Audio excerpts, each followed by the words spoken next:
रघुनंदन आले आले, धरणी माता कानी बोले, धरणी माता कानी बोले। शिरीष कुसुमामुनि कोमल, शिरीष कुसुमामुनि कोमल, कोमे झुनती काया साहिल, कोमे झुनती काया साहिल। सप्त स्वर्ग तो लवनी खाली, सप्त स्वर्ग तो लवनी खाली, धरुनी चालला छत्र सावली, रवीचा रथ हळूहळू चाले, रवीचा रथ हळूहळू चाले, रघुनंदन आले आले, धरणी माता कानी बोले। वृक्षलतानो हृदय फुलांच्या, वृक्षलतानो हृदय फुलांच्या, चरणाखाली रघुरायाच्या, चरणाखाली रघुरायाच्या, पाय घड्याया लवकरी घाला, पाय घड्याया लवकरी घाला, माझ्यासाठी सांगा त्याला, शिळा अहिल्या हो झाले, शिळा अहिल्या हो झाले, रघुनंदन आले आले, रघुनंदन आले आले, धरणी माता कानी बोले। पाऊलातली धूळ होनी, पाऊलातली धूळ होनी, बसली होती ती संजीवनी, बसली होती ती संजीवनी, भाळ लावता होईल पावन, भाळ लावता होईल पावन, आणिक रामा तुझेच दर्शन, धन्य मी पतिता झाले, धन्य मी पतिता झाले, रघुनंदन आले आले, रघुनंदन आले आले, धरणी माता कानी बोले, धरणी माता कानी बोले। गिरि संभूता राम सागर गामिनी, पुनाति भुवनं पुण्या रामायण महानदी, श्लोक सारस समाकीर्ण सर्ग कल्लोल संकुलम, कांडग्राह महामीनम वंदे रामायणार्णवम। रामायण ही महानदी आणि महासागर कसा आहे आणि कुठून कुठून येणाऱ्या मनोधारा त्या प्रवाहात कशा मिसळलेल्या आहेत याचा अनुभव आपण काल पासून घेतो आहोत। मी आजच्या व्याख्याता डॉक्टर प्रणिता देशपांडे यांना विनंती करते की त्यांनी मंचावर यावं। अगदी हातमागापासून ते वेगवेगळ्या उपासना पद्धतीपर्यंत किती छोट्या छोट्या गोष्टी रामकथेशी जोडलेल्या आहेत हे आपल्याला कालपासून आपण ऐकतो आहोत। अगदी वारा घालण्याच्या पंख्यापासून सगळ्या गोष्टी या माणसांनी रामकथेशी जोडून घेतलेल्या आहेत। आजचं तिसरं व्याख्यान आहे जगमोहन रामायणावरती आणि आपण डॉक्टर प्रणिता देशपांडे यांचं व्याख्यान ऐकूया।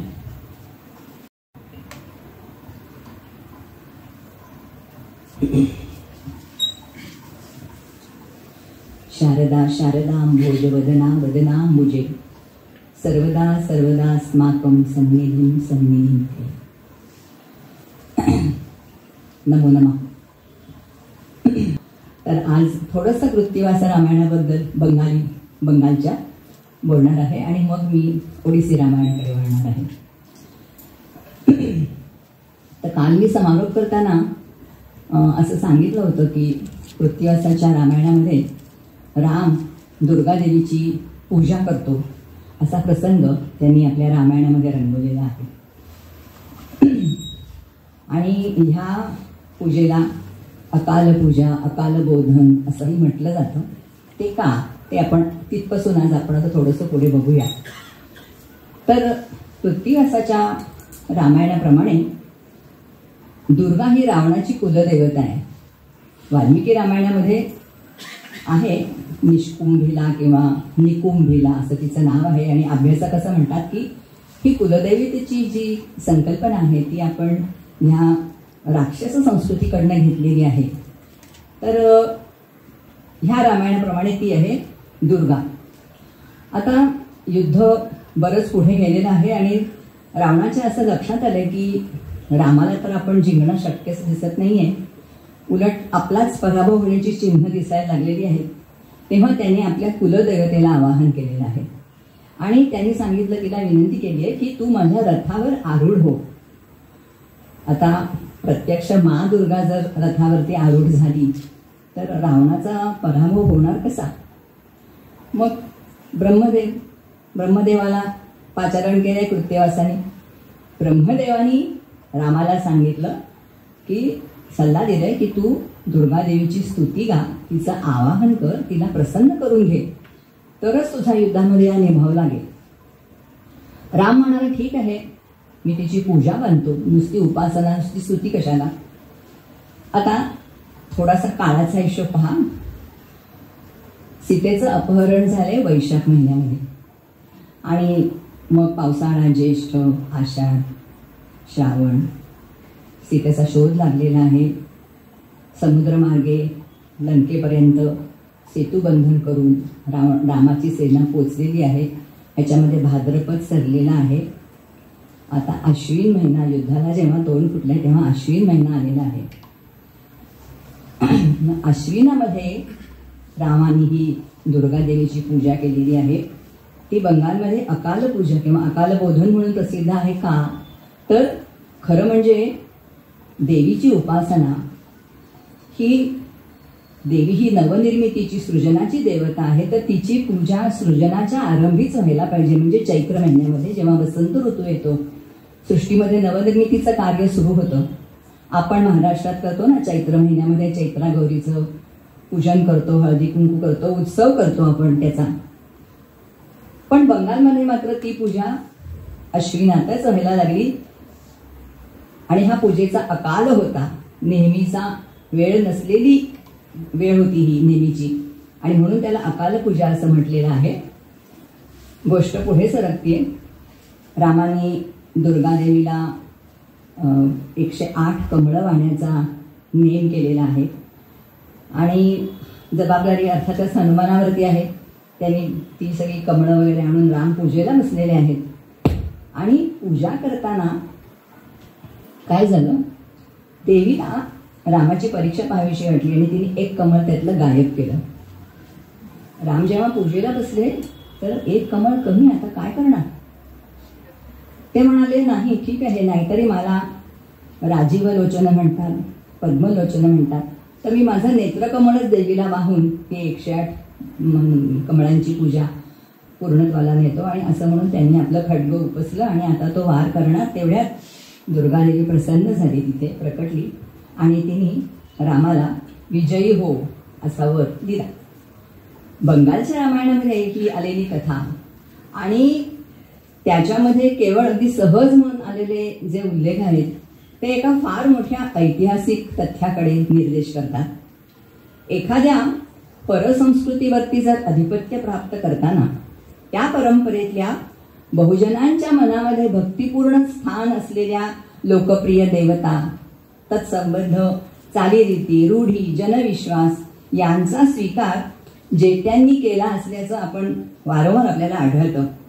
इथे सुद्धा उत्तरेच्या संस्कृतींनी त्यांच्यापेक्षा सर्वस्वी भिन्न अशा द्रविड संस्कृतीतल्या उपास्य आणि पूजनीय अशा देवतेचा स्वीकार करून परत त्यांच्यावरतीच विजय मिळवलेला आहे असं दिसतं.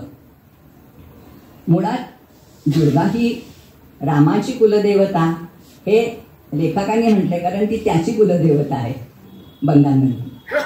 आणि तिच्या पूजेने रामाने विजय मिळवला आणि रामाच्या विजयामुळे मग आता त्या पूजेचं महत्व वाढलं. ती अश्विनात करायला केली जाऊ लागली बंगालमध्ये.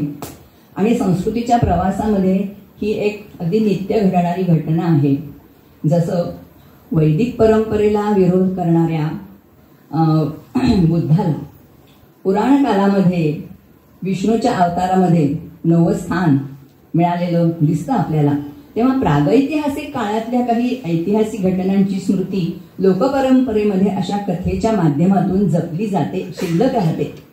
आणि आता तर काय फक्त बंगालमध्येच नाही तर संपूर्ण भारतभर दुर्गादेवीचं महात्म्य पसरलेलं आहे. तेव्हा शत्रुपक्षाचं बलस्थान हेरून त्याचा स्वीकार करून शत्रूला संपवणं हा मुत्सद्दीपणा आणि प्रजेची राजाबद्दलची निष्ठा हे राजाचं बळ. काय आहे, बहुसंख्य प्रजा ही भावनाशील असते. देवदेवता उपासना याबद्दल लोकमत जरा हळवं असतं. आणि ज्याला आपला शासक शत्रू मानतो तो तर आपल्या देवतेची आराधना करतोय.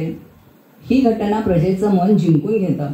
आणि या कथेच्या निमित्ताने रामाने प्रजेच्या भावपरतेचा कसा मुत्सद्दीपणे वापर करून घेतलाय हेही दिसतं. खरं तर नवरात्र किंवा दुर्गापूजा हा कृषीप्रधान जीवनातला एक सुफलन विधी आहे. भूमी आणि स्त्री यांना परस्पर रूपामध्ये अनुभवणारा हा विधी प्राचीन काळापासून कोणत्या ना कोणत्या स्वरूपामध्ये आपल्या परंपरेमध्ये अस्तित्वात असणारच. रामाने रावणाच्या कुलदेवतेचा स्वीकार केल्याचं दाखवून तिला अधिक सुप्रतिष्ठित केल्याचं दिसतं. आणि हा सगळा बंगालमधल्या शाक्त परंपरेचा प्रभाव आहे असं मला वाटतं. आता रावणाच्या वधानंतर वाल्मिकी रामायणामध्ये राम सीतेला काय म्हणाला आहे हे फारसं कोणाला माहीत नसतं. किती तीव्र शब्दामध्ये त्यांनी सीतेचा अधिक्षेप केलेला आहे. म्हणजे तू आता भरताकडे जा किंवा लक्ष्मणाकडे जा किंवा विभीषणाकडे जा इथपर्यंत त्यांनी सांगितलंय तिला सीतेला. आणि तिच्या पुढे त्यांनी अग्निदिव्य करण्याशिवाय दुसरा कुठलाही पर्यायच ठेवलेला नाहीये. म्हणजे रावणाच्या तावडीत सीता कशी राहिली, कशी ती रामनामाचा जप करत होती, हनुमंतानी कसा तिचा शोध लावला, लंकेला आग लावली, कसं युद्ध झालं, बाणाचा सगळा तपशील सगळ्या प्रादेशिक रामायणामध्ये येतो. पण हा प्रसंग कुठल्याही प्रादेशिक रामायणामध्ये आलेला नाहीये. हा फक्त वाल्मिकी रामायणामध्ये आलेला प्रसंग दिसतो आपल्याला. आणि आपल्या गदिमांनी आपल्या गीता रामायणात म्हटलंय फक्त की हे तुझ्यामुळे घे झाले, तुझं साठी नाही केले. अर्थातच माधवकंदलियात ह्याचा संदर्भ नाही, कृत्तिवासाच्या रामायणातही नाही, कारण त्यांनी तर वैष्णवीकरण केलंय. आणि तुलसीदासाने नंतरच्या सगळ्यात बहुतेक रामायणांमध्ये रामाचं दैवतीकरणच झालेलं आहे. त्यामुळे हा प्रसंग कुठेही दिसत नाही. कृत्तिवास रामायणामध्ये सीतेला पुन्हा पुन्हा आपल्या पातिव्रत्याला आव्हान द्यावं लागलेलं आहे. उत्तरकांडामध्ये शेवटी राम, लक्ष्मण आणि लवकुश यांचं घनघोर युद्ध होतं. कारण त्यांनी अश्वमेध यज्ञाचा घोडा अडवलेला असतो ना रामाचा, त्यामुळे त्यांचं युद्ध होतं. आणि ज्यांच्याशी आपली बाळं युद्ध करत आहेत ते दोघं म्हणजे आपले पती आणि दीर आहेत ह्याची सीतेला जरा सुद्धा कल्पना नाहीये. ती म्हणते जर मी पतिव्रता असेल तर माझ्या शत्रूचा विनाश होईल आणि माझ्या मुलांचे शत्रू मरतील. आणि तिने असा शाप दिल्याबरोबर खरोखरच राम लक्ष्मण हे मूर्छित होतात. वाल्मिकींचा सगळा प्रसंग ध्यानात येतो आणि ते पुन्हा त्यांना जिवंत करतात, संज्ञा देतात आणि सीतेला सगळा प्रसंग सांगतात काय आहे तो. राम जरी विष्णूचा अवतार असला तरी पतिव्रतेच्या शापातून त्याचीही सुटका नाही. सतीचा शाप हा देवाच्या शापाहूनही प्रभावी ठरतो असं दाखवून कृत्तिवास सूचित करतात की जर रामाला सीतेचा त्यागच करायचा होता तर त्यांनी तिला का सोडवलं? त्याच्या सीतेवरील प्रेमापोटी, की स्त्री सन्मानाला धक्का लावणाऱ्या व्यक्तीला शासन करण्यासाठी, की क्षत्रिय पतीला आपल्या पत्नीचं रक्षण करता आलं नाही हा कलंक मिटवण्यासाठी, की दैवलिखित घटना म्हणजे जे राक्षसांचं निर्दालन व्हायचं होतं त्या घटनेच्या, रामराज्याच्या स्थापनेच्या सिद्धतेसाठी, असे एखाद्या संवेदनशील मनाला, व्यक्तीला विचार करायला लावतील असे प्रश्न कृत्तिवासांनी सूचित केले आहेत. भारतीय परंपरेतल्या आदर्श समजल्या जाणाऱ्या स्त्रियांच्या व्यक्तिमत्वावरील जो काही थोडाफार अन्याय किंवा त्यांची एक कोंडी, मनाची घुसमट कशी झाली असेल असा मांडण्याचा थोडासा त्यांचा प्रयत्न आपल्याला दिसतो. म्हणजे वाल्मिकी रामायणाच्या पुरुष केंद्रित, नायक केंद्रित रामायणाची त्यांच्या रामायणामध्ये थोडी स्त्री केंद्रित, नायिका प्रधान अशी मांडणी त्यांनी करण्याचा प्रयत्न केलेला दिसतो, स्तुत्य प्रयत्न करतो.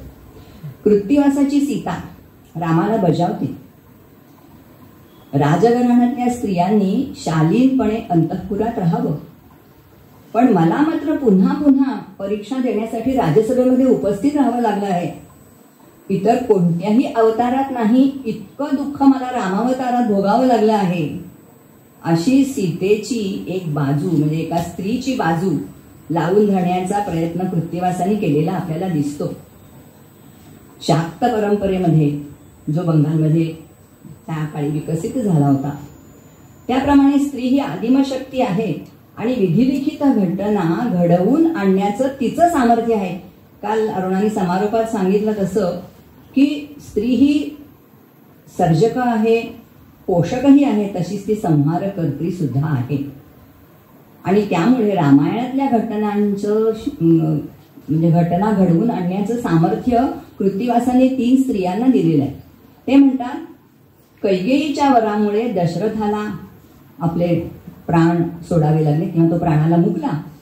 शूर्पणखेच्या अश्रूमुळे रावणाला दुर्बुद्धी झाली आणि सीतेच्या केसांना हात घालणारा रावण त्याच्या भाऊबंधांसह नाश पावला. म्हणजे त्यांना ह्या स्त्रियांना काही अत्यंत सकारात्मक पद्धतीने त्यांनी हे सगळं मांडलेलं आहे. त्यांना ह्या दोष द्यायचा नाहीये, तर त्यांना हे सांगायचे की हे सगळं स्त्री शक्तीचं सामर्थ्य आहे रामायणामधलं. 15व्या शतकामध्ये बंगालमध्ये जो शक्ती संप्रदायाचा उत्कर्ष झाला होता तो लक्षात घेता त्यांची मनोभूमिका आपल्याला समजून घेता येते. आणि कृत्तिवासी रामायणानंतर बंगालमध्ये जी रामायणं उदयाला आली, चंद्रावती रामायण ज्याच्यावरती आपलं पहिलं व्याख्यान होतं, नंतर मानसारगीत, मानसमंगल काव्य, ही सगळी रामायणावरची आधारित जी पुस्तकं नंतर उदयाला आली त्या सगळ्यांमध्ये स्त्रियांच्या दृष्टिकोनातून रामकथेची पुनर्मांडणी करण्यात आलेली आहे हे लक्षात घेण्याजोगं आहे. कृत्तिवासाच्या रामायणामध्ये 3 स्त्रियांनी दिलेल्या 3 शापांच्या घटना आहेत. अर्थात त्या तिघी आहेत तारा, मंदोदरी आणि सीता. वालीवधानंतर तारेंनी रामाला शाप दिलाय की तू सीतेसाठी शोक करशील. नंतर मंदोदरीनीही युद्धभूमीवरती जेव्हा रावणाचा वध झाला तेव्हा तुला सीतेचा सहवास लाभणार नाही असं तिने त्याला शाप दिलेला आहे. आणि सीतेने त्या रावणाला अपहरण केलं तेव्हा सांगितलं होतं की तुझा सगळ्या भाऊबंधांचा तुझा वंश नाश पावेल तू हे अविचाराचं कृत्य केल्यामुळे. वाल्मिकींनी सीतेच्या बाबतीत असं म्हटलंय की रक्षितम स्वेन तेजसा, तिने स्वतःचं रक्षण स्वतः केलंय स्वतःच्या तेजावर. पण कृत्तिवासाच्या रामायणामध्ये जेव्हा रावण सीतेकडे येतो तेव्हा ती एक गवताची काडी टाकते दोघांच्या मध्ये आणि स्वतःच्या पावित्र्यावरती त्याला, पातिव्रत्यावरती त्याला थोपवून धरते. रावण पुढे येऊ शकत नाही. तारा, मंदोदरी आणि सीता ह्या तिघी प्रातस्मरणीय स्त्रिया आहेत. पण थोडा विचार केला, विचारांती असं जाणवतं की पितृसत्ताक कुटुंब व्यवस्थेमध्ये त्या तिघी जरी सच्छील होत्या तरी सुद्धा त्यांना त्यांच्या आयुष्यात खूप सोसावं लागलंय आणि त्यांनी ते सगळं धैर्याने सोसलंय सुद्धा. त्या तिघी सतीत्वाच्याच प्रतिमा होत्या, पतिव्रता होत्या आणि त्यांचं पातिव्रत्य हेच त्यांचं आत्मबळ होतं. पुरुषप्रधान व्यवस्थेने त्यांच्यावरती लादलेलं म्हणजे कशा अर्थाने की स्त्रीकडनं नेहमीच पातिव्रत्याची अपेक्षा केली जाते. तिने एकनिष्ठच राहायला पाहिजे, पुरुषांनी चालतं काही केलं तरी, अशा प्रकारचं जे काही एक आपल्याला दिसतं. तर त्या पातिव्रत्याचं, त्या मूल्याचंच त्यांनी शस्त्र केलेलं दिसतं आणि एखाद्या योद्ध्याच्या हाती शस्त्र असावं तसं त्यांनी आपल्या पातिव्रत्याचा उपयोग स्वसंरक्षणासाठी केलेला दिसतो. कृत्तिवास म्हणतात, रावणाचे 100 दिवस भरले होते म्हणूनच त्याला सीतेचं अपहरण करण्याची दुर्बुद्धी झाली. जो सतीचं पावित्र्य भंग करेल तो स्वतःच भंग पावेल. पण आता थोडीशी मौजेची गोष्ट बघा. राम हा विष्णूचा अवतार आहे आणि त्यांच्या रामायणाच्या परंपरेप्रमाणे, आणि विष्णू हा तर देव आहे. मग देवानी असं केवळ लोकापवादाच्या जोरावर रामांनी सीतेचा दुसऱ्यांदा जो त्याग केलेला आहे ते काही फारसं लोकपरंपरेला रुचलं नाहीये, आवडलं नाही. बंगालच्या चंद्रावती रामायणामध्ये ह्या घटनेचा तपशीलवार तुम्ही विचार ऐकला असेल, ज्यांनी पहिलं व्याख्यान ऐकलं त्यांनी.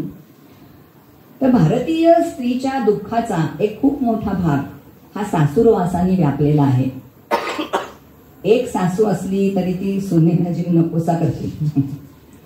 मग सीतेला तर 3 सासवा होत्या, त्यातल्या 2 सावत्र होत्या आणि त्या सावत्रांमधली एक तर जरा खाष्टच होती, ती कैकेयी. बिचाऱ्या सीतेला किती त्रास सहन करावा लागला असेल ना. तर लोकपरंपरेमध्ये कुठे सासू असते आणि कुठे नणंद असते. तर बंगालच्या लोकपरंपरेमध्ये सीतेची एक सावत्र नणंद आहे, कुकवा नावाची, आणि हे त्यांच्या रामायणातलं हे खलपात्र आहे. स्वतःच्या संसारामध्ये अतृप्त असलेली ही कुकवा सीतेचा सुखी संसार पाहून अगदी अस्वस्थ होते आणि अगदी मायावी मानभावीपणे ती सीतेची विचारपूस करायला येते. आणि बोलता बोलता सांगतो, रावण कसा होता, मला भारी उत्सुकता आहे त्याच्याबद्दल जाणून घेण्याची. सीता तिला बरोबरीने सांगते की मी काही रावणाला नीट पाहिलेलं नाहीये, मला माहित नाही तो कसा होता, ते चित्र कशी काढणार मी त्याचं. पण ती काय हट्टाला पेटलेली होती. नाही म्हणाली, तू आठवून बघ तुझ्या स्मरणामध्ये कधीतरी तू एवढे दिवस तिथे राहिलीस तर कधीतरी पाहिलं असशील ना रावणाला, बघ जरा आठवून बघ असं म्हटल्यानंतर सीतेला एकदम आठवतं की हा, आपल्याला उचलून घेऊन जाताना जलाशयामध्ये त्याचं प्रतिबिंब पडलं होतं. ते प्रतिबिंब तिला आठवलं आणि मग तिला शेवटी त्या कुकवाची ब्याद सोडवायची होती. दमली होती ती बिचारी, गर्भभाराने आळसावलेली होती. आणि मग कसं तरी तिने बरं चित्र काढलं कुठे, कागदावर, भिंतीवर नाही, कापडावर नाही, तर ताडपत्रीचा पंखा जो बंगालमध्ये वापरतात ना, हात पंखा असतो तो, त्याच्या ताडपत्रीपासून बनलेला, त्या ताडपत्रीवरती तिने ते, म्हणजे लोकपरंपरा कसं कुठे काय लक्षात ठेवून त्याचा उपयोग करून घेते पहा. तर त्या ताडपत्रीवरती तिने रावणाचं चित्र कसं तरी काढलं आणि ती दमून झोपी गेली. कुकवानी काय केलं, तो पंखा ठेवला तिच्या छातीवर आणि गेली रामाकडे. बघ म्हणाली, अकांड तांडव केलं, बघ तुझ्या बायकोच्या मनामध्ये अजूनही रावण आहेच, असं तिने रामाला सांगितलं. आता हा राम सुद्धा कसा, तर बंगालमधल्या संयुक्त कुटुंबातला, आईवरती बहिणीवरती जास्त विश्वास ठेवणारा, असा हा परंपरा प्रिय त्या पुरुषाचा प्रतिनिधी हा राम झालं. मग त्याला अतिशय संताप आला आणि त्यांनी सीतेला वनवासात घालवून दिली. असं लोकपरंपरेने हे सगळं रामाबाबतीत कारण परंपरा काहीतरी पाहिजे ना, काहीतरी ठोस पुरावा असा तयार केलेला आहे.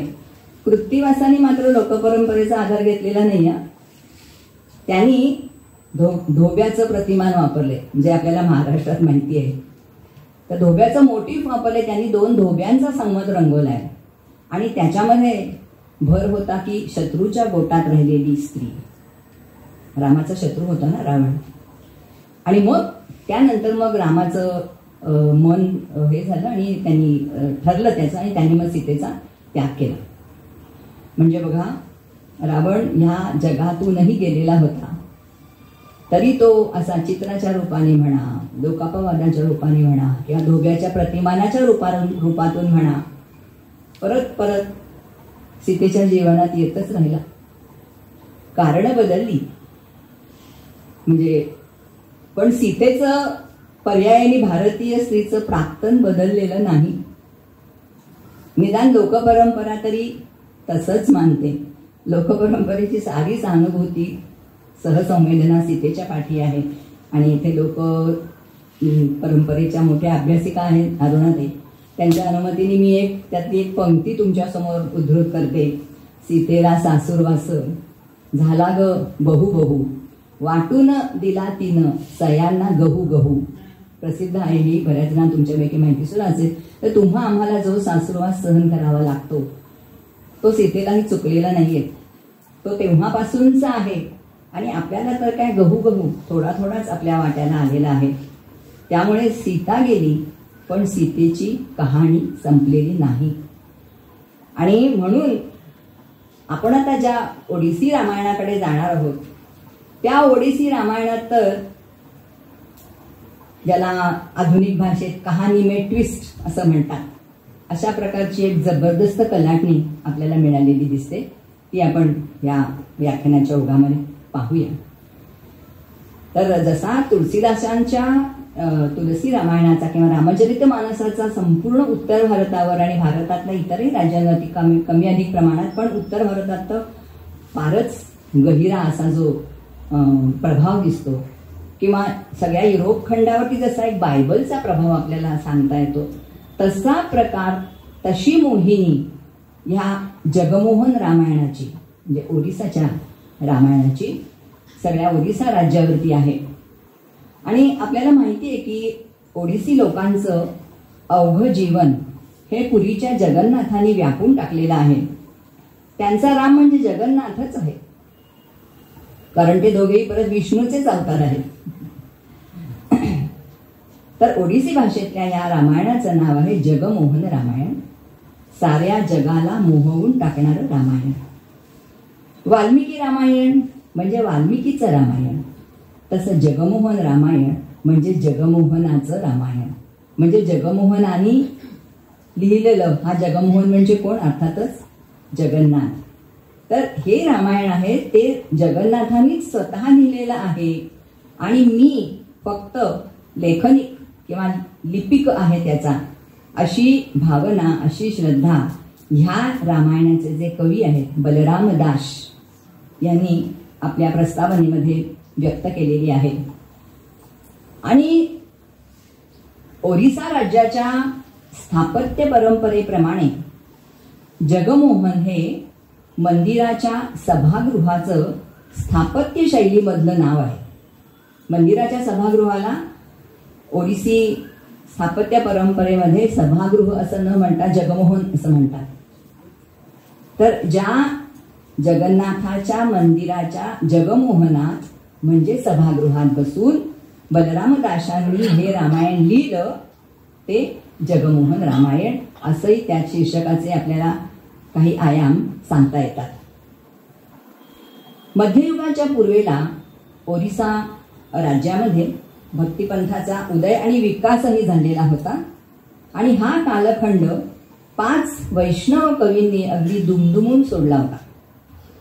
हे 5ही जण उत्कलीय वैष्णव धर्माचे अध्वर्यू समजले जातात. त्यांची नावं अशी आहेत: पहिले श्रेष्ठ बलरामदास, नंतर जगन्नाथदास, यशवंतदास, यशवंत किंवा जशवंतदास, अनंतदास आणि अच्युतानंतदास. यांनाच पंचसखा कवी असंही म्हटलं जातं. त्यांनाच उत्कल देशाचे पंच आत्मा असंही मानण्यात येतं. इतकं त्यांचं महत्त्व ओडिसा राज्यामध्ये आपल्याला दिसून येतं.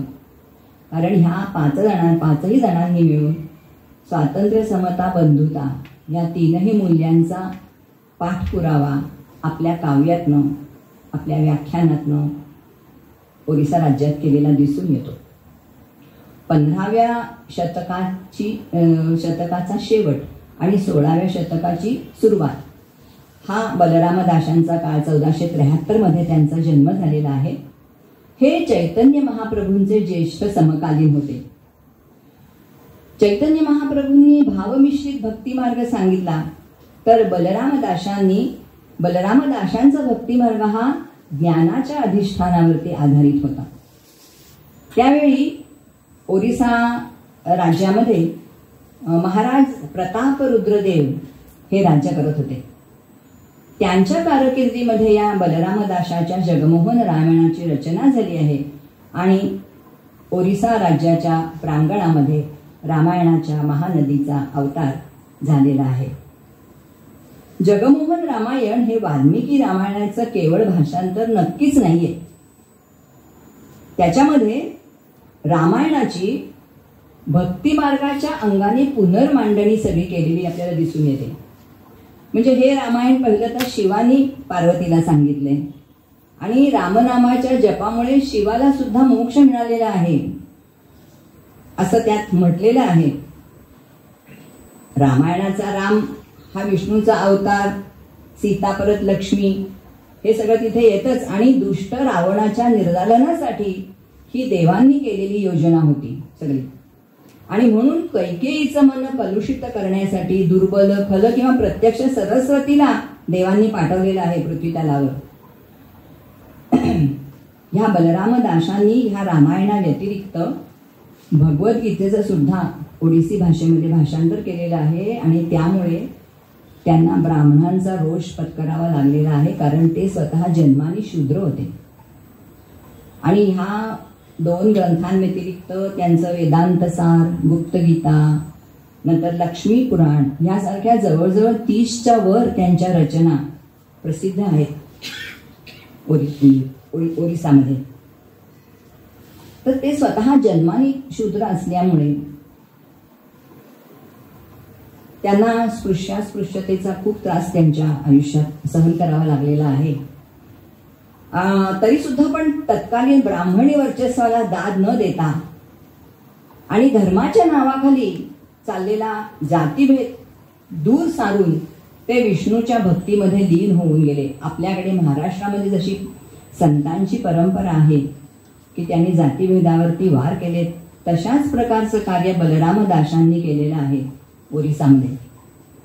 विष्णू भक्तीचं वेड लागलेल्या, म्हणजे वेडच लागलं होतं असं म्हणता येईल, त्या वेडाच्या भरात त्यांनी तत्कालीन सामाजिक संकेत झुगारून दिले. कारण त्यावेळच्या समाजामध्ये त्यांनी काही गोष्टी करणं अपेक्षित नव्हतं, तेही त्यांनी केलं. आणि म्हणून त्यांना मत्त बलराम कवी असं म्हणजे, मत्त याचा अर्थ काय? वेडा. मत्त बलराम कवी असं म्हटलेलं आहे. जसं विठ्ठलाला गदिमांनी म्हटलेलं आहे, विठ्ठला तू वेडा कुंभार, तशा धर्तीचं. पण त्यांच्यावरती जगन्नाथाची खूप कृपा होती. त्यांना जगन्नाथाने प्रत्यक्ष दर्शन दिलं होतं असंही म्हणतात. त्यामुळे मग त्यांना कृपासिद्ध मत्त बलराम, त्यांच्यावरती देवाची कृपा सिद्ध झालेली आहे असंही त्यांना म्हणण्यात येत होतं. म्हणजे आजही उत्कलीय लोकांमध्ये ह्या बलरामदासांबद्दलच्या अनेक चमत्कार अशा गोष्टी सांगितल्या जातात. त्यातली एक थोडक्यात सांगते इथे की एकदा त्या बलरामदासांना लंका पाहावीशी वाटली. कशी होती रावणाची लंका. आणि त्यांनी अर्थातच जगन्नाथाला सांगितलं की बाबा मला लंका बघायची आहे. मग आता भगवंताला भक्ताची विनंती कशी डावलता येईल. चल म्हणाले, माझ्या उपरण्याला धर आणि चल आपण जाऊ लंकेला. आणि घेऊन गेले त्यांना लंकेला. आणि तिथे सगळं त्यांचं स्वागत वगैरे झालं. तिथल्या लोकांनी तिथे अत्यंत दुर्मिळ असलेल्या एका विशिष्ट फुलांच्या माळा घातल्या त्यांना, त्यांची पूजा केली जगन्नाथाची आणि दाखवली लंका. आणि म्हणाले चल, आणि परत आले. चल म्हणले तुला मी सोडतो आणि मग मी माझ्या मंदिरात जातो. त्याप्रमाणे त्यांनी या बलरामदासांना सोडलं आणि मंदिरात गेले. दुसऱ्या दिवशी सकाळी जेव्हा पुजाऱ्यांनी मंदिर उघडलं तेव्हा जगन्नाथाचं सोनेरी उपरणं कुठे आहे ते नाहीये जागेवर. शोधाशोध सुरू झाली. प्रतापरुद्रदेवांच्या कानावर ही घटना गेली. ते आले आणि त्यांनी बघितलं की कुठेच मिळत नाहीये. ह्याच्यावरती अर्थातच आळ आला कारण अशा सगळ्या गोष्टी मंदिरात शिरण्याच्या वगैरे त्यांनी केलेल्या होत्या. त्यांना मंदिरात बंदी होती शूद्र असल्यामुळे, तरी पण ते गेले होते. म्हणून पहिला वहीम त्यांच्यावर. त्यांनी सगळं सांगितलं की असं असे आले होते जगन्नाथ आणि आम्ही लंका बघायला गेलो होतो आणि आम्ही लंका बघून आलो, असं सगळं सांगितलं त्यांनी. आणि ते उपरणं मिळालं की त्यांच्याकडे, ते उपरणंही दिलं त्यांनी. म्हणजे तुम्ही चोरलं ते नाही, म्हणजे चोरलं नाही, आम्ही असं लंका बघायला त्यांनी मला नेलं होतं. प्रतापरुद्रदेव राजाला थोडंसं ज्ञान होतं, तो देवळात गेले परत. आणि मग देवळात गेल्यानंतर जेव्हा या बलरामदासांनी सांगितलं की आमची अशी पूजा वगैरे करण्यात आली, तिथे काय केलं लंकेत हे झालं, तर त्या जगन्नाथाच्या गळ्यामध्ये ती अत्यंत दुर्लभ अशी फुलांची माळ त्यांना बघायला मिळाली. आणि ती फुलं त्या जवळच्या कुठल्याही भागामध्ये कुठेही होणारी नव्हती. तेव्हा मग प्रतापरुद्रांचा विश्वास बसला आणि त्यांना थोडा आधी बलरामाच्या भक्तीचा काहीतरी अनुभव आला होता. अशी सगळी ती गोष्ट मत्त बलरामाची ओरिसामध्ये आजही सांगितली जाते. तर मूळ वाल्मिकी रामायणाप्रमाणे या बलरामाच्या रामायणातही 7च कांड आहेत, सप्तकांडच आहेत. पण पंक्ती संख्या किती असेल, म्हणजे काली म्हटलं रामायणाचे 24,000 श्लोक आहेत. तर ह्या बलरामामध्ये जगमोहन रामायणामध्ये 1,90,000 एवढ्या पंक्ती आहेत. आणि ती रचना त्यांनी मध्ययुगामध्ये प्रसिद्ध असलेल्या दंडी ह्या वृत्तामध्ये, एका आवळीमध्ये 14 किंवा 15 अक्षरं येणाऱ्या या दंडी वृत्तामध्ये केलेली आहे. म्हणून त्याला दंडी रामायण असंही त्याचं एक दुसरं नाव आहे. ह्या रामायणाची 2 संस्करणं उपलब्ध आहेत. एक आहे उत्तरेकडचं आणि दुसरं आहे दक्षिणेकडचं दाखिनी रामायण.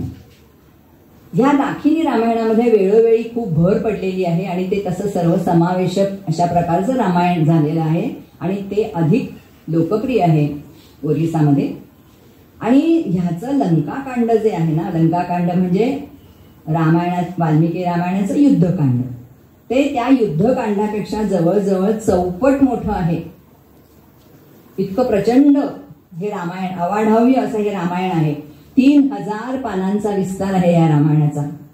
आणि हे रामायण इतकं अवाढव्य असल्यामुळे त्याच्यावरती नंतर लगेचच महेश्वर दासांचं टीका रामायण तयार झालं छोटं. तर ह्या मूळ ग्रंथाप्रमाणे हे टीका रामायण सुद्धा ओरिसामध्ये अत्यंत लोकप्रिय आहे आणि तेही वाचलं जातं. विद्वानांच्या वर्तुळामध्ये मर्यादित राहिलेल्या रामायणाला बलरामदासांनी अगदी सामान्य ओडिसी समाजामध्ये आणून पोचवलं. हे त्यांचं असं संत परंपरेतलं, महाराष्ट्रातली संत परंपरेचा आपल्याला परिचय आहे म्हणून मी त्याचा संदर्भ देते. असं त्यांचं कार्य, सुधारकी थाटाचं त्यांचं कार्य आहे ओरिसा राज्यातलं. धर्ममार्तंडांच्या तावडीतून त्यांनी संस्कृत रामायणाचं सार सोप्या भाषेमध्ये मांडताना त्याला प्रेमाची आणि भक्तीची जोड दिलेली आहे. त्यांच्या रामायणात त्यांनी ब्राह्मण लोकांच्या लोभी वृत्तीवरती सुद्धा काही आपल्या मतं नोंदवलेली आहेत. म्हणजे त्यांच्या रामायणामध्ये राम, सीता आणि लक्ष्मण वनवासामध्ये गयेला गेले म्हणे पिंडदान करायला. तिथे सुद्धा या ब्राह्मणांनी त्यांना सोडलं नाही हो, अशा प्रकारचे उल्लेख त्यांनी त्यांच्या रामायणामध्ये केलेले आहेत. तर देव हा भावाचा भुकेला आहे आणि भक्तीच्या प्रांगणामध्ये सगळे भक्त एक सारखेच आहेत, त्याला देवाला सारखेच प्रिय आहेत. तिथे उच्च नीच असा काही भेद नसतो. आपण सारेच जगन्नाथाचे पुत्र आहोत, असा सुधारणावादी दृष्टिकोन त्यांनी आपल्या रामायणामध्ये मांडलेला आहे. आणि त्यामुळे त्यांच्या रामायणामध्ये राम आणि गुहकाची मैत्री, म्हणजे गृहकाची आणि रामाची इतकी घनिष्ठ मैत्री त्यांनी रंगवली आहे की रावणवधानंतर म्हणे रामाने रावणवधाचा पहिला निरोप या गुहकाला पाठवलेला आहे, मित्राला आपल्या. आणि शबरीची बोरं किंवा शंभुकाची तपश्चर्या, त्याचं झालेलं निर्वाण, हे सगळे प्रसंग कृत्तिवासांनी अगदी आत्मीयतेने रंगवलेले आहेत. आणि आपण महाराष्ट्रामध्ये गणेश चतुर्थीनंतर जी पंचमी येते, जी ऋषी पंचमी म्हणून आपण साजरी करतो, त्या पंचमीला या शंभुकाचं निर्वाण झालेलं आहे म्हणून बंगाल नाही, ओरिसामध्ये त्या दिवशी शूद्रपूजा करण्याची प्रथा आहे काही ठिकाणी, काही पॉकेट्समध्ये. तर हे सगळं अगदी हृदय वर्णन त्याच्या रामायणामध्ये येतं. त्यांनी थोडीशी अध्यात्म रामायणापासून प्रेरणा घेतलेली आहे या बलदेव दाशांनी. आणि रामायणाची मांडणी करताना त्यांनी त्याच्यामध्ये भक्ती मार्गाची उदात्तता, पावित्र्य, समर्पण भाव आणि अद्वैत भगवंताबरोबर भक्ताचं कसं असतं ह्याचं सगळं मनोज्ञ वर्णन त्यांनी केलेलं आहे. त्यांच्या रामायणाची सुरुवात दशरथाच्या पुत्र कामिष्ठी यज्ञाने होते. त्यांनी वाल्मिकी रामायणात फारसे बदल केलेले नाही आहेत, पण त्यांच्या रामायणामध्ये मी म्हटलं ना की त्यांचं अध्ययन झालेलं होतं, त्यामुळे पद्मपुराण, स्कंदपुराण, अग्निपुराण या विविध पुराणातनं त्यांनी असंख्य आख्यानं, उपाख्यानं घेऊन आपल्या रामायणाला जणू काही एखाद्या एन्सायक्लोपीडिया म्हणजे वर्णनपर बृहत्कोशाचं रूप त्यांनी आपल्या रामायणाला दिलेलं आहे. म्हणजे त्यांच्या रामायणामध्ये शृंगी ऋषींची कथा येते, अगस्त्यांची कथा येते, दुंदुभीची कथा येते, निमिराजाची गोष्ट, हरिश्चंद्राचं आख्यान, जरतेची गोष्ट, कितीतरी मंथरेच्या पूर्वजन्मीची कथा, कितीतरी गोष्टी ज्या आपल्याला माहिती नाही आहेत त्या त्यांच्या रामायणामध्ये आपल्याला वाचायला मिळतात. त्यांनी त्याचा रामायणाशी दुरान्वयाने थोडासा संबंध दाखवलेला आहे. आणि मगाशी मी म्हटलं तसं की त्यांचं युद्धकांड म्हणजे लंकाकांड हे इतकं प्रचंड मोठं आहे, त्याच्यामुळे अभ्यासकांना असं वाटतं की कदाचित यावनी आक्रमणांची युद्ध त्यांनी प्रत्यक्ष डोळ्यांनी पाहिली असावी, त्याचा खूप गाढ प्रभाव त्यांच्या मनावर पडला असावा. इतके युद्धाचे तपशील त्यांनी दिले, शस्त्रांची वर्णनं त्यांनी खूप केली आहेत आपल्या युद्धकांडामध्ये असं लोकांना वाटतं. आणि बराचसा कथाभाग हा त्यांनी बंगालच्या कृत्तिवास रामायणासारखाच आपल्याही रामायणात दाखवलेला आहे. ओरिसा ही कवीची मातृभूमी आहे आणि ह्या मातृभूमीवरती कवीचं इतकं प्रेम आहे की तिथली नगरं, तिथल्या नद्या ह्या सगळ्यांचा संबंध त्यांनी रामायणाशी जोडलेला आहे. आणि म्हणजे त्यांचं उन्नयन केलंय त्यांनी आपल्या मातृभूमीचं. म्हणजे रोनाई हे गाव आहे, जागा आहे ओरिसामध्ये. त्या जागी म्हणे रामाने रावणाविरुद्ध लढण्याची शपथ घेतली. बनाई नावाचं एक दुसरी जागा आहे, तिथे म्हणे रामाचं सैन्य रस्ता चुकलं आणि म्हणजे इतके तपशील त्या जसं काही कवीने ते प्रत्यक्ष पाहिलेलं आहे अशा अगदी जिव्हाळ्याने तो ही सगळी वर्णनं देतो. विधी परंपरा म्हणजे आता ओरिसा हा मत्स्यबहुल देश आहे आपल्याला माहिती आहे, त्यामुळे माशाला त्यांच्या सांस्कृतिक जीवनात खूप महत्व आहे. तर तिथल्या स्त्रिया पुत्र होण्यासाठी काही एक विशिष्ट विधी करतात. तो विधी दशरथाच्या राण्यांनी त्यांना पुत्र व्हावा म्हणून केला होता असं त्यांनी सुरुवातीच्या कांडामध्ये म्हणजे अगदी वर्णन केलेलं आहे की 7 सुक्या माशांच्या मधोमध सतीची प्रतिमा ठेवायची आणि त्याला काजळ आणि कुंकू घालून पीतवस्त्र अर्पण करून त्याची पूजा करायची. आणि ही पूजा दशरथाच्या राणीने पण आपल्याला पुत्र व्हावा म्हणून केली होती. असं म्हणजे मातृभूमीवरती प्रेम असल्याशिवाय कसं आपण मातृभूमीवरती प्रेम केलं पाहिजे इतकं त्याच्या रामायणातनं आपल्याला कळतं त्याचं मातृभूमीबद्दलचं प्रेम. म्हणून त्यांना राष्ट्रीय कवी मानतात ओरिसामध्ये. युद्धकांडामध्ये रामाच्या 2 हातांचा संवाद येतो. बाण जोडताना युद्धामध्ये काय होतं, धनुष्यावरती बाण जोडताना डावा हात पुढे येतो आणि उजवा हात प्रत्यंच्या खेचण्यासाठी असा मागे जातो कानापर्यंत. तर हा डावा हात उजव्या हाताला म्हणतो, काय रे तू खाण्यासाठी सगळ्यात पुढे असतोस आणि आता लढताना मागे जातोस का? तो उजवा हात म्हणतो, छे मी लढायला अजिबात घाबरत नाही, मला युद्धाची मुळीच भीती नाहीये, पण ब्राह्मणाला मारण्याचं पाप करण्याची तुझी तयारी आहे का असं मी रामाला कानात विचारत होतो. आता ब्राह्मण म्हणजे रावण हा तर मंत्रपूत ब्राह्मण होता ना, तर त्याची म्हणजे बघा कशा गोष्टी तयार होतात. तत्कालीन ओरिसामध्ये ब्राह्मण हत्या हे महापातक होतं 16व्या शतकामध्ये, 15व्या-16व्या शतकामध्ये. त्याच्याशिवाय अशा गोष्टी कशा येतील ना रामायणामध्ये, म्हणजे कशा प्रचलित होतील समाजामध्ये त्यांच्या. परत ती कावळ्याची गोष्ट जी कृत्तिवास रामायणामध्ये तुम्हाला सांगितली ती येतात या ओडिसी रामायणात पण येते, कसा तो एकाक्ष झाला. नंतर हिवाळ्यामध्ये झाडं सगळी निष्पर्ण होतात पर्वत बोडके उघडे होतात. तर ह्याचं सुद्धा कारण काय, तर म्हणे राम जेव्हा सीतेला शोधत ह्या सगळ्यांना विचारत होता की तुम्ही माझ्या प्रियेला पाहिलीत का, तर ह्यांनी म्हणे काही प्रतिसाद दिला नाही ना त्याला, म्हणून मग रामाने त्यांना शाप दिला की वर्षात एकदा तुम्ही पण असे व्हाल म्हणून. नंतर राम लक्ष्मण सीता यांनी ऋषिकुल्या नदी, ओडिसामधली छोटी नदी आहे, त्या नदीवरती स्नान करून ह्या जगन्नाथ, बलराम आणि सुभद्रा यांची पूजा केली आहे. का, तर त्यांचा सगळा वनवास निर्विघ्नपणे पार पडावा म्हणून, अशुभ शक्तींना दूर सारावं म्हणून. आणि प्रत्येक दिवशी आंघोळीनंतर राम शिवलिंगाची पूजा करायचा. हे सगळं त्यांनी त्यांच्या रामायणात लिहिलेलं आहे. आणि एक दिवशी रामाला वनवासामध्ये काहीच मिळालं नाही, म्हणजे वाळूचं शिवलिंग करत असेल तो, कधी मातीचं करत नसेल तर ते सुद्धा करायला मिळालं नाही. मग म्हणे लक्ष्मणांनी ना एक वाळलेला भोपळा आणला. ओरिसामध्ये तुंबेश्वर शिव म्हणून मंदिर आहे, पूजा करतात.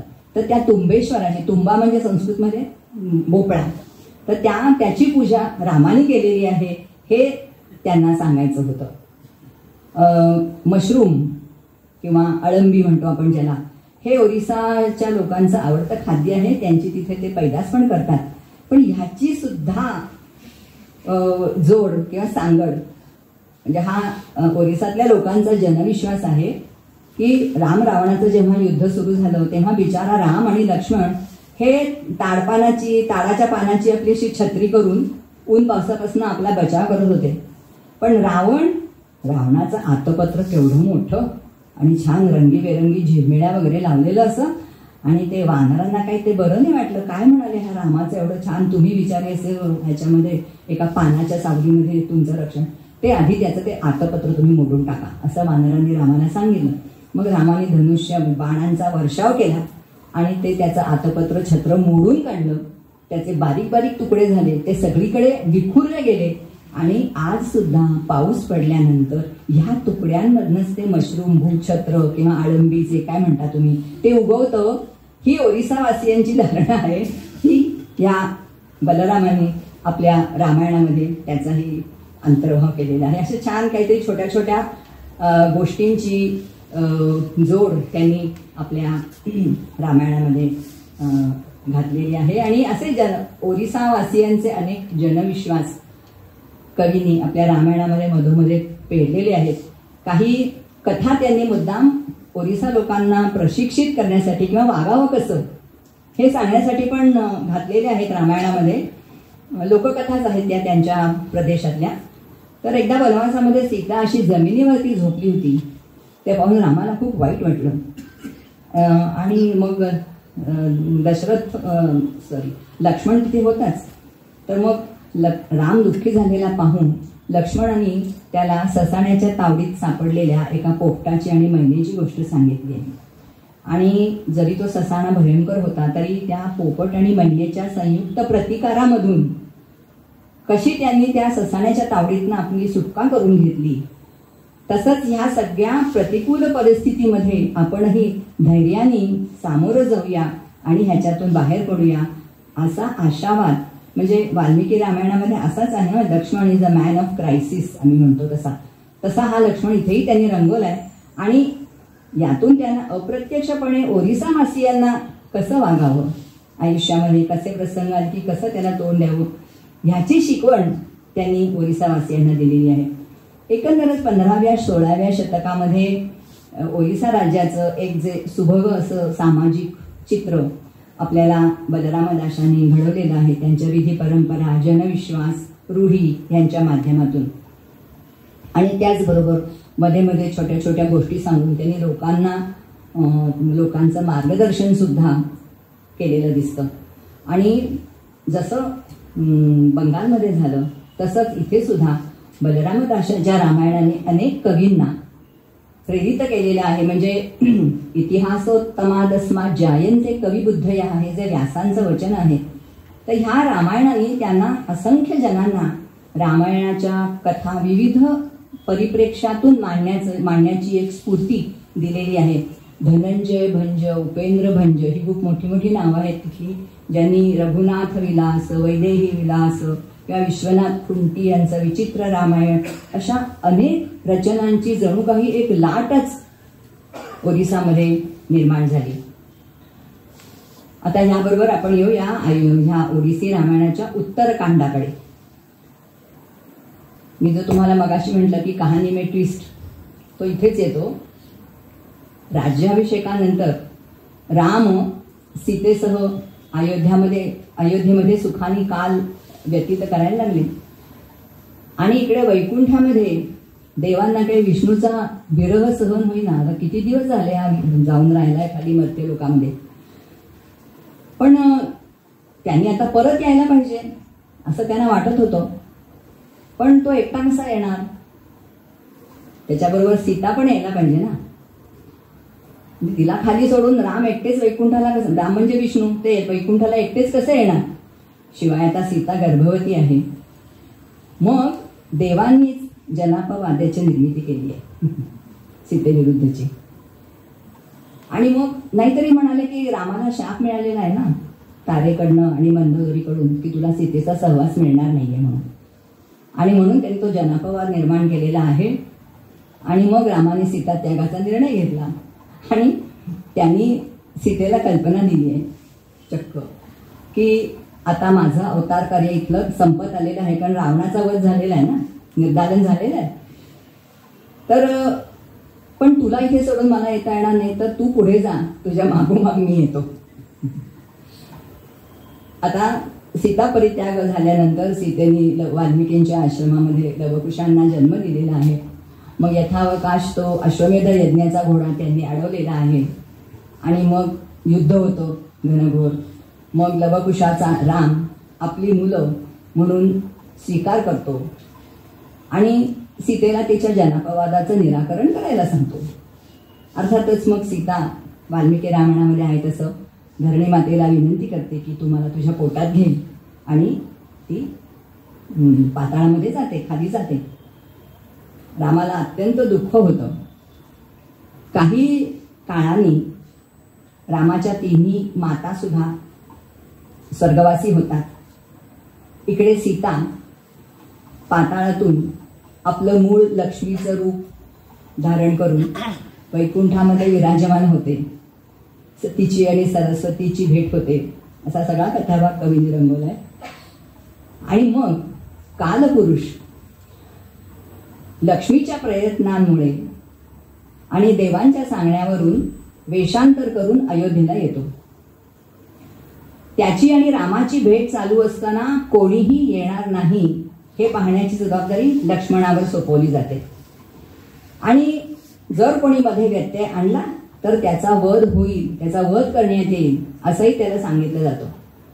आणि नेमकं त्याच वेळेला दुर्वासा मुनी आपली दीर्घ तपश्चर्या संपवून त्या उपवासाचं पारणं फेडण्यासाठी अयोध्येला येतात.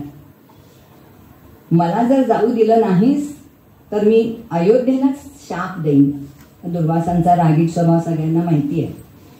मग लक्ष्मणाने विचार केला की ठीक आहे, माझं देहांत झालं तरी चालेल, पण अयोध्येला शाप नको मिळाला. आणि असं म्हणून तो आत गेला. राजाज्ञा मोडली गेली आणि त्याच्या नशिबी देहांताची शिक्षा आली. त्यावेळी बलरामदासांनी असं लिहिलंय, त्यावेळी रामाने जर लक्ष्मणाचा नुसता त्याग केला असता ना, जसा त्यांनी सीतेचा केला ना, तसा त्यांनी लक्ष्मणाचा जरी त्याग केला असता तरी ती शिक्षा वधासमानच झाली असती असं त्यांनी म्हटलंय. पण लक्ष्मणाने ते मानलं नाही. त्यांनी शरयू नदीमध्ये प्रवेश करून श्वास विरोध करून त्यांनी आपला देहत्याग केलेला आहे. आणि रामाच्या नंतर जन्माला आलेला, म्हणजे रामाचा अनुज आहे ना तो, आणि रामाच्या नंतर जन्म पावलेल्या आणि रामाच्या आधी देहत्याग करणाऱ्या लक्ष्मणाला अर्थातच वैकुंठामध्ये गती मिळालेली दिसते. आता पुढचा भाग पहा. इकडे वैकुंठामध्ये आता सीता तर म्हणजे लक्ष्मी तर आधी आलेली आहे, आता रामही येणार आहे. त्यामुळे त्याच्या आगमनाची तयारी सुरू झालेली आहे, स्वागताची तयारी सुरू झालेली आहे. आणि ब्रह्मदेवानी 1 नाही 2 नाही 100 सहस्र विमानं पाठवली आहेत.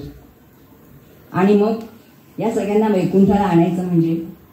आणि राम आता चतुर्भुज झालेले आहेत.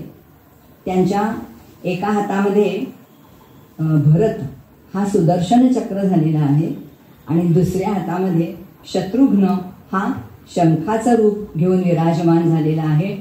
आणि मग हे पुण्यवान असे सगळे अयोध्येतले आत्मे, वानर, प्राणी, कीट, पतंग हे सगळे त्या विमानात बसून स्वर्गस्थ झालेले आहेत. आणि अशा प्रकारे वैकुंठामध्ये विष्णू आणि लक्ष्मीचं मिलन झालेलं आहे.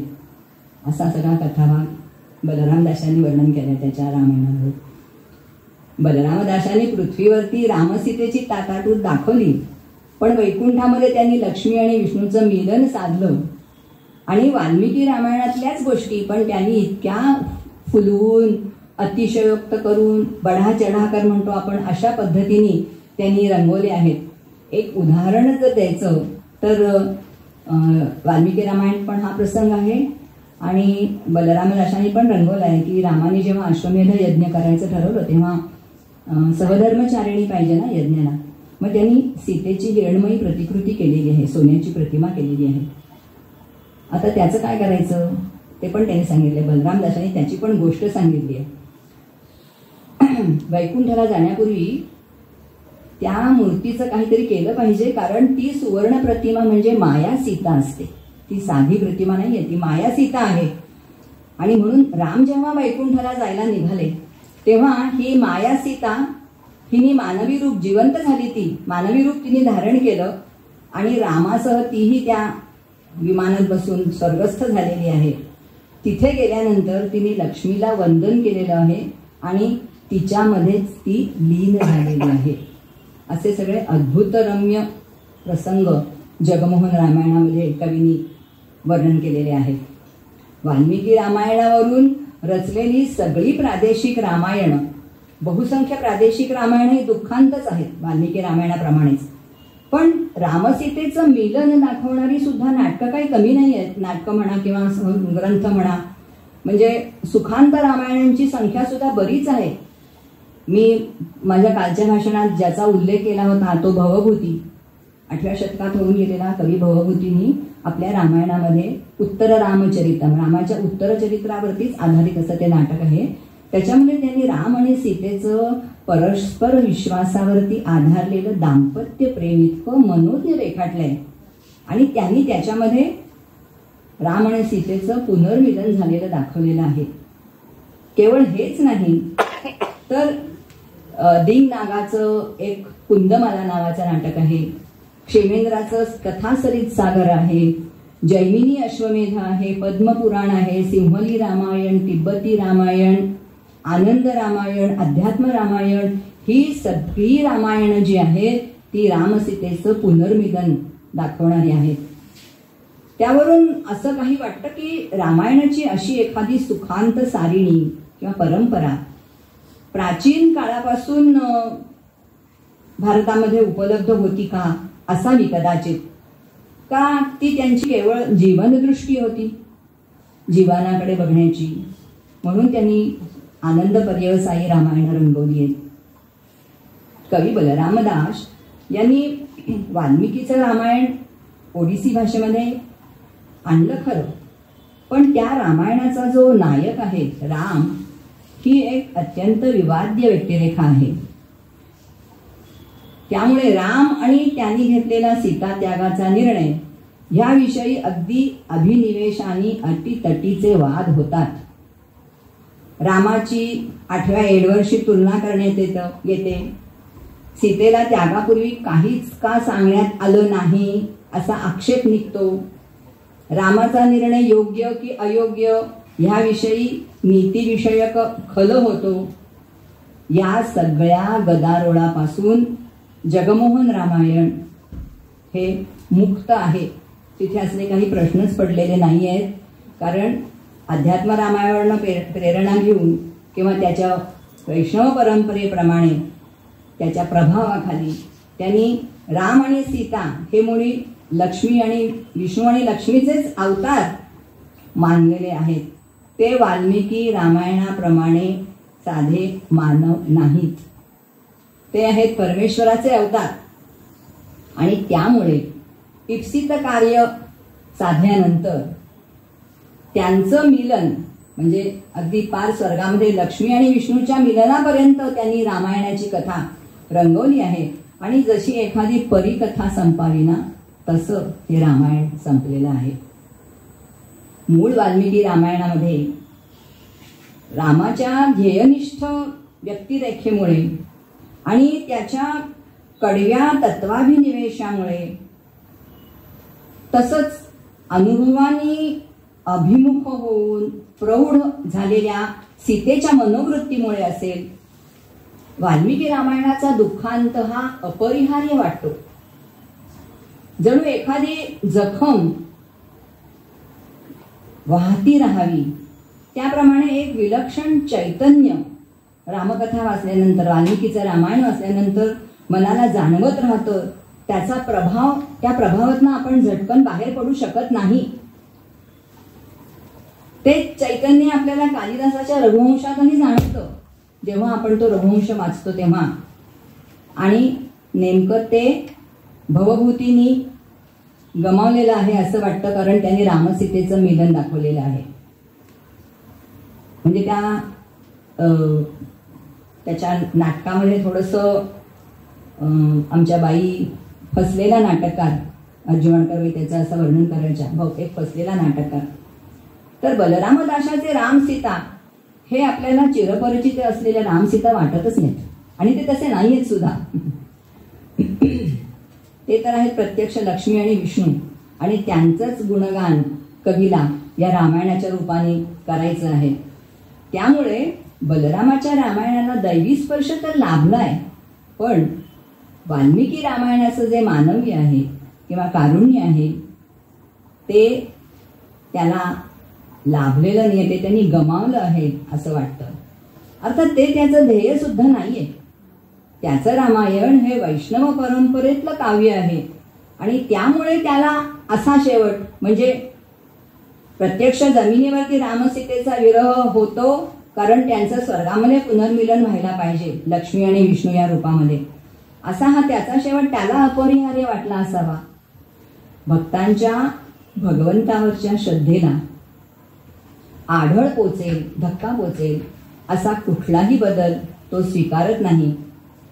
उलट भक्त आणि भगवंत किंवा भक्तांची भगवंतावरची श्रद्धा अधिकाधिक दृढमूल व्हावी ह्याच्याच साठी प्रयत्न त्यांनी त्याच्या रामायणाच्या मांडणीमध्ये केलेला दिसतो आपल्याला. आणि तसं करण्यामध्ये आक्षेपार्ह असं काहीच नाहीये. ते कवीच्या उद्देशाला धरून आहे. संस्कृत समीक्षेमध्ये म्हटलं जातंच, अपारे काव्य संसारे कविरेका प्रजापती यथास्मै रोचते विश्वम तथा वै परिवर्तते. काव्य संसारामध्ये, काव्य विश्वामध्ये कवी हा निरंकुश प्रजापती असतो. त्याला जे हवे ते बदल तो आपल्या काव्यामध्ये करू शकतो. आणि मुळीच जर बदल करायचे नसतील तर मग लिहायचं कशाला? काहीतरी वेगळं लिहिलंच पाहिजे ना कवीनी. आणि मग ते मुळातलं वाचण्यासाठी रामायण आहेच की. बलरामदास हा भक्तिमार्गी वैष्णव कवी आहे. त्यांनी रामायणाची गंगा ओडिसी भाषेमध्ये आणली आहे, पण ती नुसती आणलीच नाही तर लोकप्रिय सुद्धा केलेली आहे. आणि ते करण्यासाठी त्यांनी रामायणातले प्रसंग छान मागे पुढे ढकललेले आहेत. कथानकात, मूळ कथानकात अजिबातच नसलेल्या अनेक घटनात त्यांनी आपल्या गोष्टी आपल्या रामायणात त्यांनी आणलेल्या आहेत. ओडिसी चालीरीतींचा प्रक्षेप केलेला आहे आणि हे त्यांनी ज्यांच्यासाठी केलेलं आहे त्या ओडिसी जनतेनेही ते सगळं मनापासून स्वीकारलेलं आहे. म्हणजे वाल्मिकीचं मूळ टेक्स्ट, पूर टेक्स्ट ज्याला म्हणतात समीक्षेमध्ये, ते काही अस्तित्वात आहे याचा बिलकुल पत्ता ओडिसी जनांना नाहीये. त्यांच्या दृष्टीने रामायण म्हणजे जगमोहन रामायण इतकी अमिट मोहिनी ह्या रामायणाची ओडिसी जनमानसावर आपल्याला पडलेली दिसते. पूर्वेकडच्या या तीनही रामायणांच्या बाबतीत म्हणजे माधव कंदलीचं सप्तकांड आसामी रामायण, कृत्तिवासाचं कृत्तिवासी किंवा रामायण पांचाली हे बंगाली रामायण आणि बलरामदासाचं जगमोहन किंवा दंडी रामायण यांच्या बाबतीत आपल्याला थोडंफार फरकाने असं म्हणता येतं की आपल्या भाषा बांधवांना रामायणासारख्या अजरामर कलाकृतीच्या रसास्वादापासून वंचित राहावं लागू नये म्हणून त्यांनी ही रामायण त्यांच्या भाषेमध्ये लिहिली आणि त्या मार्गे त्यांनी थोडंसं आपल्या मातृभाषेच्या ऋणातूनही मुक्त होण्याचा प्रयत्न केलेला दिसतो आपल्याला. असं दुहेरी प्रयोजन त्यांचं होतंच, पण त्याशिवाय त्यांच्या कालखंडामध्ये असलेल्या अस्थिर राजकीय परिस्थितीमध्ये परकीय आक्रमणांनी तेव्हा जनमानसाचा आत्मविश्वास डळमळीत झाला होता. तेव्हा त्यांच्यामध्ये एक होण्यासाठी काहीतरी बळ पुरवण्यासाठी म्हणा किंवा मी म्हटलं तसं रामराज्याचं स्वप्न त्यांना माहितीच नाही रामराज्य म्हणजे कसं असतं. तर हे स्वप्न त्यांना दाखवलं, कारण आजचं स्वप्न हे भविष्याचं वर्तमान होऊ शकतं. आधी स्वप्न पाहावी लागतात, तेव्हाच ती प्रत्यक्षात येतात. त्यासाठी त्यांनी रामायणाचं उपयोजन आपापल्या भाषांमध्ये केलेलं दिसतं आणि म्हणून त्यांच्या राज्यांमध्ये ही त्यांची तिन्ही रामायण अत्यंत महत्त्वाची आहेत. आणि ते करताना आपल्या मायमातीशी हे इतके तादात्म्य पावलेले होते की तिथल्या चालीरीती जनविश्वास तर त्याच्यामध्ये आलेलेच आहेत. त्यांनी त्याच्यात काही बदल केले आहेत, त्याचं आपल्या सर्जकतेने काही स्पष्टीकरणं पण त्यांनी दिलेली आहेत. आणि आसामी रामायण आणि बंगाली रामायण या दोघांनीही सीतेच्या अंतःकरणात डोकावण्याचा प्रयत्न करून तिला थोडासा काव्यगत न्याय, पोएटिक जस्टिस देण्याचाही त्यांनी प्रयत्न केलेला आहे. मला या ठिकाणी एक ॲरिस्टॉटलची गोष्ट आठवते. ॲरिस्टॉटलकडे एक सुतार पिढीजात काम करत असे. त्याचा जो लिलया हात चालायचा करवती बरोबर ते पाहून अरिस्टॉटल त्याला विचारलं, काय रे की तुझी करवत अगदी नवीन दिसते, नवीन कोणी? छेछे म्हणाला, ही तर माझ्या राजा पंजनपासूनची करवत आहे. ह्याचं पातं कधीतरी मी आता ते मोडलं, ते बदलून टाकलं होतं. आणि बघा याची जी लाकडी मूठ आहे ना ती पण इतकी झिजली होती, ती पण मी काही वर्षांपूर्वी बदलली, पण करवत तीच आहे. रामायणाच्या बाबतीत सुद्धा थोडंसं आपल्याला असं म्हणता येतं. आणि आपल्या भारतीय संस्कृतीचं जे अविच्छिन्न लक्षण आहे की बदल आणि सातत्य. आपली भारतीय संस्कृती जशी बदलांना नुसती सामोरी गेली नाही तर बदलांना आपल्यामध्ये सामावून घेतलं आणि म्हणून ती आजपर्यंत अव्याहतपणे आपल्यापर्यंत येऊन पोचली आहे. तशीच थोडीफार कथा रामकथेची सुद्धा आहे. गंगेच्या घाटांवरती विहरत ब्रह्मपुत्रेच्या लाटांवरती आरूढ होऊन असंख्य बदल, संस्करणं, आवृत्त्या मिरवत रामकथा पूर्वेकडे वाहत राहिली आहे. भिन्न भिन्न संस्कृती, भिन्न भिन्न भाषा, भिन्न भिन्न रुची असलेल्या प्रचंड जनसमूहाला प्रेरित करण्याचं रामायणाचं सामर्थ्य किंवा रामकथेचं सामर्थ्य विलक्षण अद्भुत आहे. असा इतर कुठल्याही ग्रंथाचा करिश्मा आपल्याला क्वचितच पाहायला मिळतो. म्हणजे ज्याला ट्रान्सटेक्स्च्युअलिटी म्हणते की एखादं पुस्तक, एखादी कथा कशी प्रवास करत राहते. भारतातच नाही तर भारताबाहेर सुद्धा, भारताच्या कुठल्याही प्रदेशात जा, आपल्याला भेटतात रामविजय, रामचंद्र, रामनाथ, रामण्णा, रामप्पा, रामय्या, रामभाऊ. घट घट में बसे है राम, अशी आपली भारतीयांची श्रद्धा आहे. आपला राम हा तर आपला राष्ट्रीय महानायक आहेच, पण तो साऱ्या जगाचा आहे. He is mister universe. मला असं वाटतं की साऱ्या कवीजनांचा महारावो वाल्मिकी हा एखाद्या सम्राटासारखा कवी विश्वाच्या सिंहासनावरती आरूढ झालेला आहे. त्याचं रामायण म्हणजे खरोखर सगळ्या मानवतेचं संचित आहे, सांस्कृतिक संचित आहे. रामकथा ही प्राचीन मिथक कथा नाही, ती काल होती, ती आजही आहे आणि ती उद्याही असणार आहे. रामायण म्हणजे एखाद्या संस्कृतसारख्या प्राचीन भाषेच्या नागमंडळामध्ये खिळून राहिलेली, अळून राहिलेली अशी रचना नाही. ती दिक्, काल, धर्म, भाषा, जनसमूह निरपेक्ष आहे. मानवनिर्मित भूभागांची बंधनं सुद्धा तिला नामंजूर आहेत. आणि सगळ्या नात्यांच्या पलीकडचं असं एक रामायणाचं नातं साऱ्या मानव समूहाशी जडलेलं आहे. कोण वाल्मिकी, कुठे होऊन गेले, कधी होऊन गेले, या कसल्याही प्रश्नांच्या उठाठेवी न करता तमाम मानव जातींनी रामरसाचं आकंठ पान केलेलं आहे. कवितारूपी शाखेमध्ये आपल्याला फार सुंदर श्लोक आहे, तो रामायणातला माहिती आहे.